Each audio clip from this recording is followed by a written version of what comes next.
What's up, ghouls and gals? Today we are back with my final 2024 horror yearly wrap up, and this time it is my top 10 horror movies of 2024. And this is ranked from 10 to 1. I had a very hard time ranking these films because normally I'll just throw films on a list without ranking them because I just love them all equally. But today we are ranked.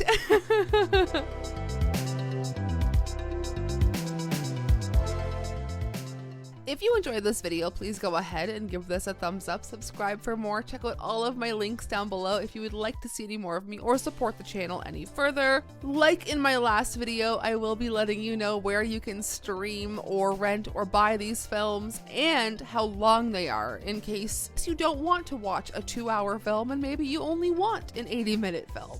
This was truly one of the best years for horror in a long time. I think 2019 was one of the better years for horror, but 2024 truly was. Even the bad horror movies were not that bad.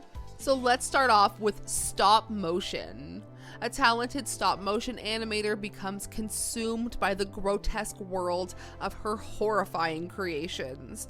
And this director also has another short film that we did watch for our film fest this year called Bobby Ya, and it does have the same kind of grotesque animation, and it's fun to watch like this director's creativity. And stop-motion was a film that it was very gripping because you don't really know where it's going to go, and the little worlds that were created were so full of like life and just creepy moments. I loved it. At number 9, Late Night with the Devil. A live broadcast of a late night talk show in 1977 goes horribly wrong, unleashing evil into the nation's living rooms. And I've said this before, but I seriously believe, so I grew up with my grandparents. I lived with them for quite some time, and I grew up with them watching all of these kind of reruns of shows like Johnny Carson and things like that, and old game shows and all of that, just like the 70s, 60s, and 70s era of television.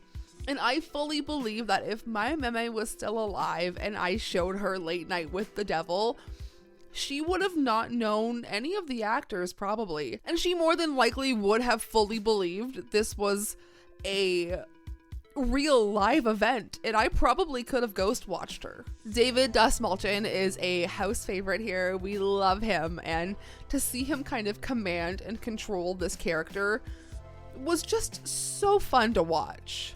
A great popcorn flick.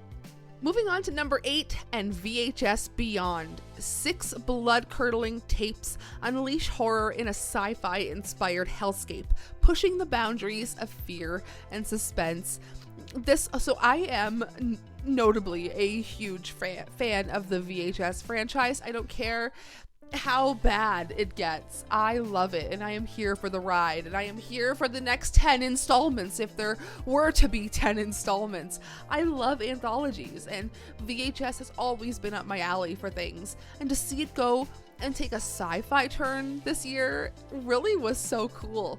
I do feel like the Justin Long and his brothers segment, it did not fit, but it was still a blast. So I had fun with this through and through. At number 7, let's talk about In a Violent Nature, where we follow the enigmatic resurrection, rampage, and retribution of an undead monster in a remote wilderness. And I have gushed about how much I love Chris Nash and his disgusting effects before, because Z is for Zygote is one of my favorite shorts, and it is in the ABCs of Death, and I think it is just such a disgusting, sickening, almost like realistic like gore and effect.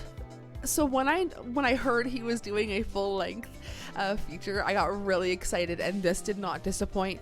It is one of those films that is so slow, but when you get that payoff, it is almost so disgusting, and you want to look away, but you cannot look away. I am talking about yoga scene, but it was just such a creative take on the slasher genre.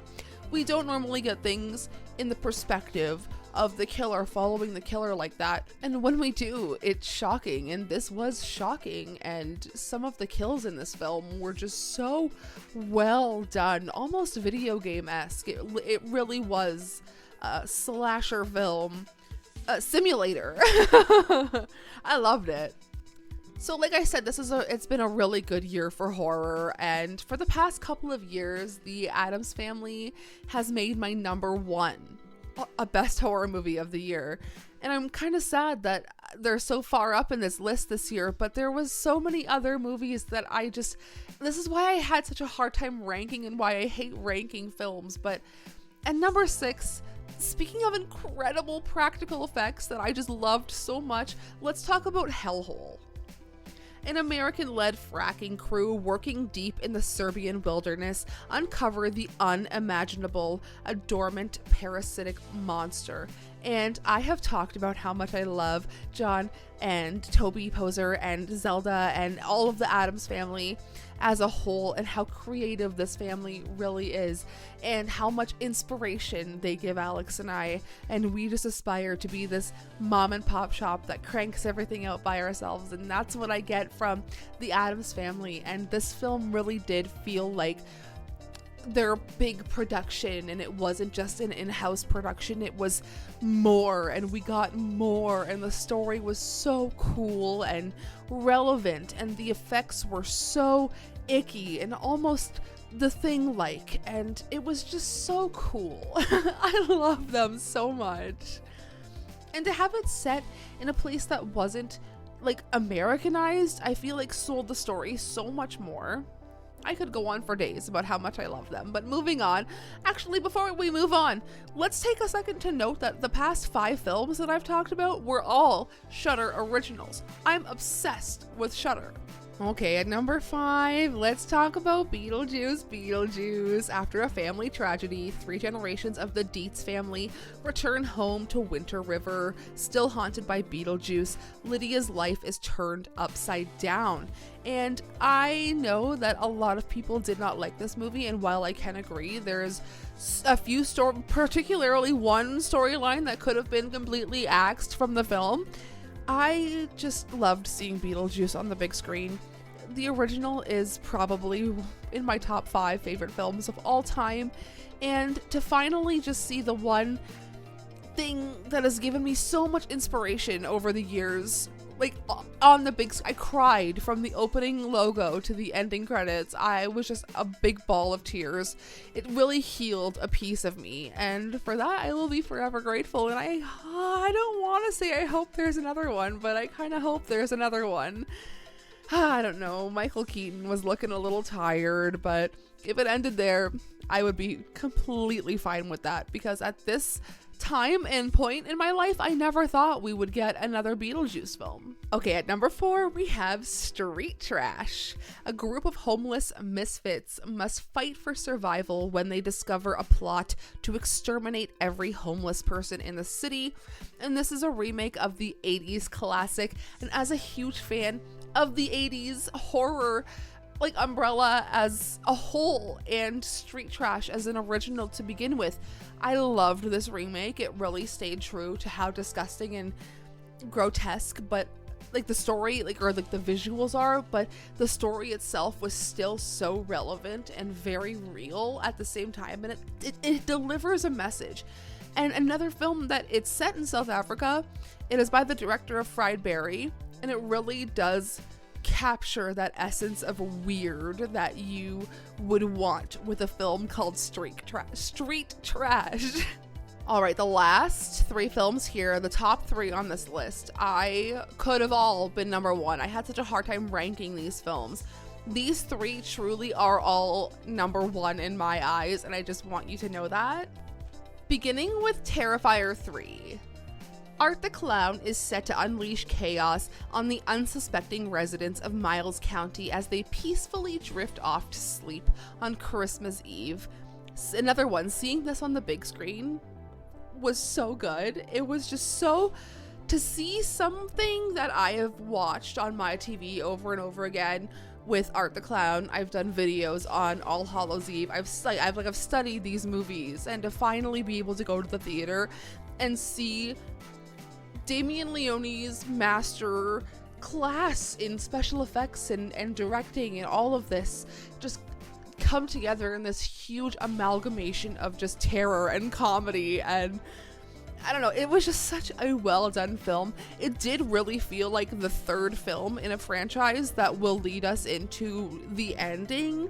I really liked it. I thought Art was so funny, the way he kept slapping Sienna in the head. Oh my god, I was giggling the whole time in the theater. I feel like there was only one person actually in the theater while we were watching this, but I feel like that one person may have thought I was kind of a sicko because I kept laughing out loud. But I digress. I loved Terrifier 3. Some great cameos, specifically Chrissy Fox. Like, I just loved it so much. Moving on to number 2, and Longlegs. In pursuit of a serial killer, an FBI agent uncovers a series of occult clues that she must solve to end his horrific killing spree. And I do indeed have my long legs on today. Just kidding, I am barely 5'6". Anyways, I had this movie impacted me so profoundly in scares, and this really did. I've been searching for what Evil Dead 2013 made me feel in the way of like being scared and feeling fear, and I want a movie to like make my adrenaline feel so heightened that like I want to fight or flight is off the charts, and that's what Longlegs did for me. Seeing that on the big screen, the first jump scare brought actual tears to my eyes because I thought I was going to have a panic attack. I was so scared. I was not prepared to see Nicolas Cage look the way that he did. You guys know that I am a big baby bag bitch when it comes to scary faces, and him in that movie it did something to my brain, and I will never look at him the same. But it is the only movie on this list that I've already watched twice because it really did just affect me in such a way that the way the story was crafted, I was just in it the whole time. And then I'm sure you guys can tell what my favorite movie of the year is, a film that has altered and changed my brain chemistry, and that is The Substance. A fading celebrity decides to use a black market drug, a cell-replicating substance that temporarily creates a younger, better version of herself. Talk about a movie that is so well done, that has such a powerful message that is so relevant coming behind it, with such amazing performances. The effects were so realistic and so disgusting in some scenes. Like, I can literally close my eyes and I am picturing Margaret Qualley coming like out of her back. Like, it will forever be in my brain for like, I cannot get that scene out of my head. Just crafting these characters, the way that they were sold to us on screen, the way that they know they're playing a product, selling a product almost, is just, there's so much to dive into about this film, and I just had such a wonderful time watching it.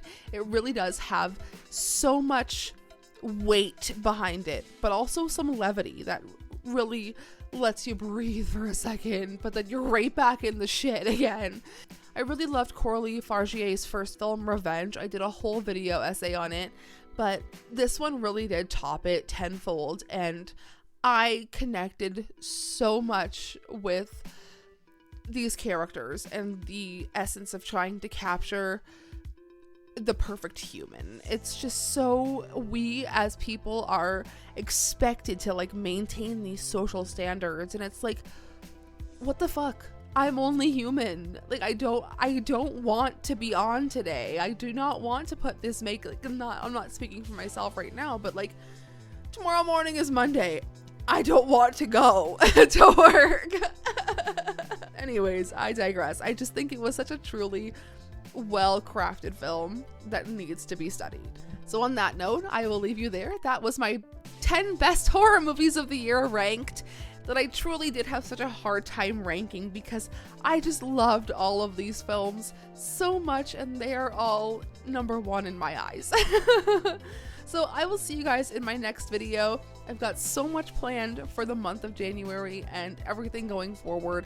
We're going to try and stick to a new schedule of uploading every 2 days. I need that creativity spark back. I'm sick of work stealing my sparkle. I'll see you soon. Sayonara, suckers.